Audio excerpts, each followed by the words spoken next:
In the sleepy town of Briarwood, nestled deep within a dense forest, an eerie silence hung thick in the air. It was a place where whispers of the past mingled with the shadows of the present, and where every rustle of leaves seemed to conceal ancient secrets. Sarah, a young journalist eager for a breakthrough story, arrived in Briarwood on a chilly autumn evening.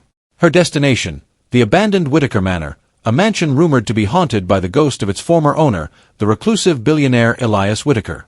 Locals spoke in hushed tones about strange lights flickering in the windows at night and chilling cries that echoed through the halls.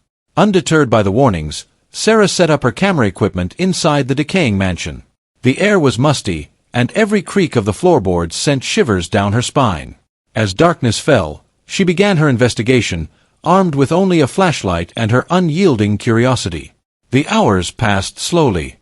Sarah explored room after room, each one seemingly frozen in time with dusty furniture draped in white sheets. She captured images of faded portraits on the walls, their eyes seemingly following her every move. But as the night wore on, a sense of unease settled upon her. At the stroke of midnight, Sarah heard it, a faint whisper echoing through the corridor. She froze, her heart pounding in her chest. The whisper grew louder, forming indistinct words that seemed to beckon her deeper into the mansion's labyrinthine corridors. Driven by a mix of fear and fascination, Sarah followed the haunting sound. It led her to a hidden staircase that descended into a dimly lit basement. The air grew colder, and the walls seemed to close in around her. Shadows danced on the walls, taking sinister shapes that sent a chill down her spine. In the bowels of the basement, Sarah discovered an old, dusty journal belonging to Elias Whittaker himself.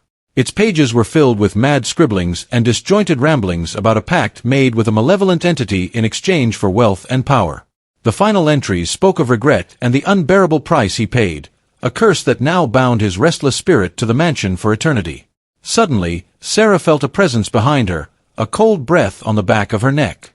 She turned, her flashlight illuminating a figure in tattered clothing and hollow eyes, a specter, unmistakably Elias Whittaker's tormented soul. Frozen with terror, Sarah could only watch as the ghostly figure advanced towards her, its unearthly moans filling the air. She stumbled backward, scrambling to escape the basement's suffocating grip. The walls seemed to twist and warp around her, trapping her in a nightmarish maze. Just as all hope seemed lost, Sarah burst through a boarded-up window, gasping for breath as she tumbled into the cool night air. She ran blindly through the overgrown garden, away from the mansion that harbored unspeakable horrors. When dawn finally broke, Sarah collapsed at the edge of town, her mind haunted by the horrors she had witnessed. The locals found her pale and trembling, muttering incomprehensibly about ghosts and curses. From that day forward, she swore never to return to Briarwood, knowing that some mysteries are better left undisturbed. As for Whittaker Manor, it remained abandoned, a solemn reminder of the darkness that lurked within its walls and the souls lost to its curse.